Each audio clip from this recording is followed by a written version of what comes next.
Bonjour, aujourd'hui on s'explique ça, on parle de consommation d'alcool et de drogue et le lien que ça peut avoir avec la sexualité. Donc pourquoi on aborde ce thème-là, en fait, c'est parce que la consommation d'alcool, si c'est nécessaire à chaque relation sexuelle, c'est peut-être un petit indicateur qu'il y a quelque chose qui est pas tout à fait prêt, en fait, soit dans notre corps, dans notre esprit pour avoir la relation.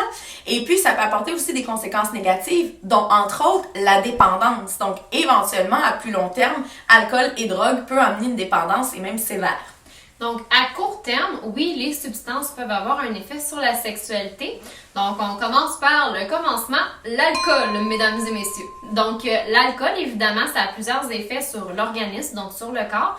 Entre autres, ça a l'effet de donner une espèce de sensation de désinhibition, mais aussi de relaxation, si on veut. Donc ça, c'est un effet qui peut être un peu trompeur, hein, parce que oui, on se sent un peu plus libre, un peu plus calme, plus relax, donc peut-être plus prêt à avoir des relations sexuelles, par exemple. Mais il faut comprendre que le manque d'inhibition, donc qui est le principal effet de l'alcool, ça peut justement nous mettre dans une situation qu'on n'est pas capable de comprendre notre propre jugement et donc on n'est pas capable de consentir à des relations sexuelles. Donc, il faut le savoir, lorsqu'on est intoxiqué, on n'est pas apte à consentir à avoir une relation sexuelle avec quelqu'un. Au niveau physique, ça va avoir aussi des conséquences. Donc, et là, à ce moment-là, les conséquences de l'alcool et du cannabis, donc le pot, sont sensiblement les mêmes. Donc, en faible quantité, ça peut être partagé. Alors, c'est soit une augmentation ou une diminution du désir, de l'intérêt sexuel. Donc, soit qu'on va avoir plus envie d'avoir des relations ou vraiment moins. Et là où ça devient plus problématique, c'est en forte quantité, donc une forte consommation de pot ou d'alcool.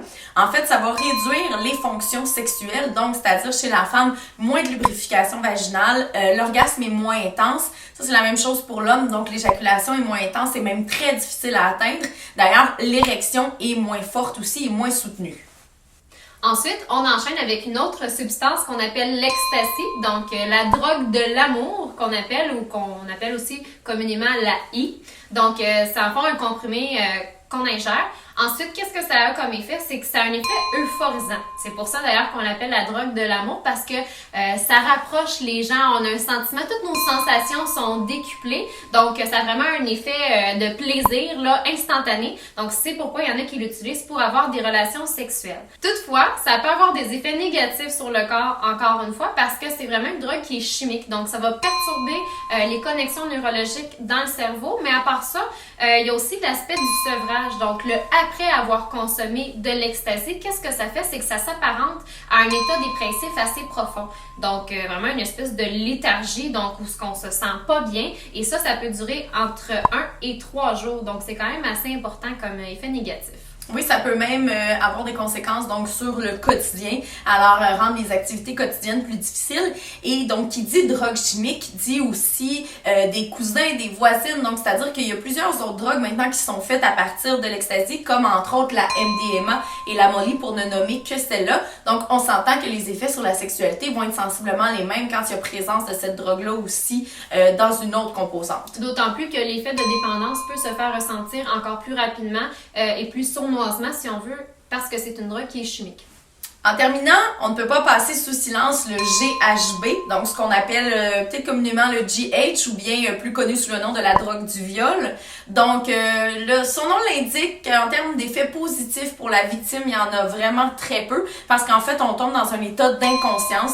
Donc, c'est-à-dire on n'a plus du tout conscience de la réalité et puis si c'est mélangé avec de l'alcool, c'est encore pire. Ça peut durer plusieurs heures, voire quelques jours même. Donc, cette déconnexion totale avec la réalité, avec la conscience. Alors, c'est souvent pour cette raison-là que les agresseurs vont utiliser cette drogue parce qu'ils peuvent de cette façon-là abuser de la victime sans qu'elle soit consciente, sans qu'elle ait de souvenirs. Mais c'est sûr que le sentiment physique et psychologique va demeurer même au réveil. Donc même si on n'est pas tout à fait certain de ce qui s'est passé, on va quand même avoir un certain sentiment. Donc, bien sûr, dans cette vidéo-là, on n'a pas abordé tout ce qui est drogue vraiment dure, comme la cocaïne, comme par exemple le cristal ou l'héroïne. En fait, parce que ces drogues-là, comme elles sont dures et très chimiques, elles vont avoir des conséquences très, très graves, mais souvent beaucoup plus larges que celles entourant la sexualité. Donc, on vous invite bien sûr le plus possible à éviter ces drogues-là, mais sinon du moins à vous informer avant la consommation. Donc, il y a plusieurs sites qu'on va mettre en ressources sur notre site internet, on s'explique ça, où on peut avoir des informations sur ces drogues. D'autant plus si jamais vous êtes en situation de dépendance à certaines substances ou que vous êtes toxicomane. Encore une fois, il y a des ressources qui existent pour vous. On va les mettre sur notre site web et dans le générique de la vidéo. D'ailleurs, il faudrait garder en tête donc le lien qu'on faisait avec la sexualité. En fait, si on sent qu'on a besoin d'avoir consommé de l'alcool ou de la drogue pour avoir une relation sexuelle, c'est peut-être un indicateur qu'on n'est pas tout à fait prêt et qu'on devrait remettre en question le lieu, le moment ou l'endroit de la relation. Donc, suivez-nous la semaine prochaine pour une autre capsule web sur On s'explique ça.